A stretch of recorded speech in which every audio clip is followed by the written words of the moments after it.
Assalamualaikum, baik kita mulai materi hari ini, yaitu materi untuk menulis artikel.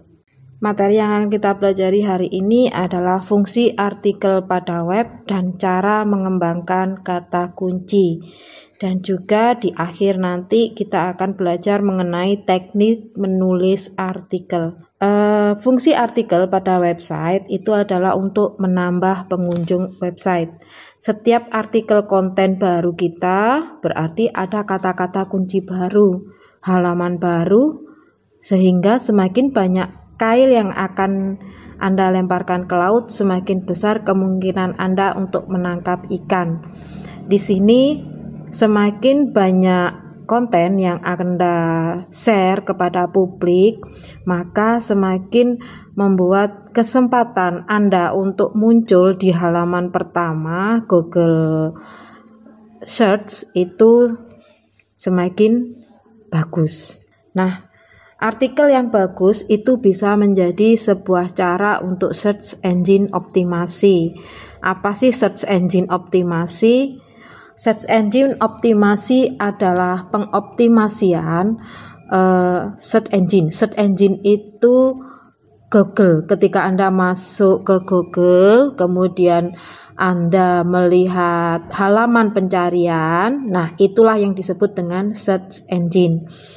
Nah, search engine itu ada banyak, ada Google, ada Bing, ada Yahoo, dan lain sebagainya. Nah, hal itu kita optimasi dengan cara bagaimana artikel kita, website kita nyampe di halaman pertama. Nah, caranya bagaimana? Kita bedah satu per satu. Fungsi artikel pada website. Nah, ini caranya. Artikel yang bagus itu memiliki bounce rate yang rendah. Bounce rate itu adalah ukuran seberapa betahnya orang pengunjung dalam website kita. Jadi gini, apakah orang yang masuk ke website itu cuma lihat judulnya saja? Ataukah memang dia membaca dari artikel yang Anda sajikan? Ataukah membaca, ataukah melihat konten-konten yang Anda share? Nah, kalau dia di dalam web Anda itu lama, maka bounce rate-nya akan semakin rendah. Bounce itu memental. Jadi kalau pengunjungnya itu cuma datang, lihat judul, nggak cocok, keluar lagi. Nah, itu namanya bounce rate-nya tinggi. Jadi semakin banyak orang yang tidak puas dengan artikel Anda. Nah, ini bagaimana caranya membuat artikel yang bagus. Cara membuat artikel yang bagus harus tahu dulu kata kuncinya. Nah, kita bisa mencari kata kunci itu dari niche. Niche itu istilah lain untuk mengartikan topik yang dibahas dalam sebuah blog. Kalau Anda menjual kosmetik, maka niche dari blog Anda harus berhubungan dengan kosmetik. Jika Anda menjual barang-barang perabot rumah tangga, maka niche Anda harus berhubungan dengan rumah tangga pula.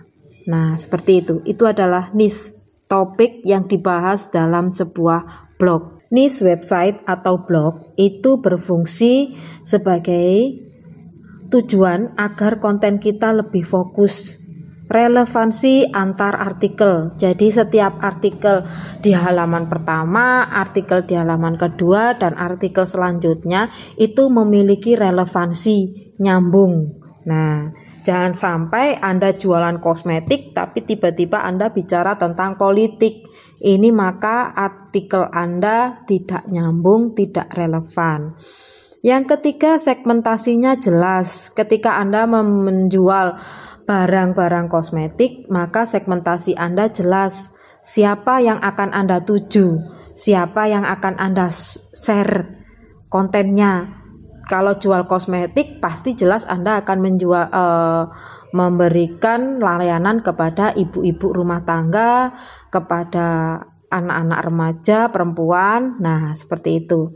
Jadi Anda tidak akan meluas bahasannya membahas tentang hal-hal yang berhubungan dengan laki-laki, misalnya dunia hiking. Nah, nggak mungkin membahas dunia tentang sepeda motor, itu nggak mungkin. Karena dengan niche membuat segmentasi kita menjadi semakin jelas. Baik, di layar ada gambar tentang ini jagat review. Jagat review ini coba dilihat, ini nice websitenya apa. Di situ ada gambar gadget, ada gambar komputer, ada gambar HP, dan macam-macam. Nah, bisa dilihat di sini bahwa website ini menjelaskan tentang IT, menjelaskan tentang gadget. Nah, dia menjual barang-barang yang berhubungan dengan elektronik, PC, laptop, dan HP. Nah, di sini jelas dia nggak membahas tentang kosmetik, dia nggak membahas tentang politik, dia nggak membahas tentang makanan. Nah, ini niche-nya jelas, tujuan dari pembuatan websitenya juga jelas.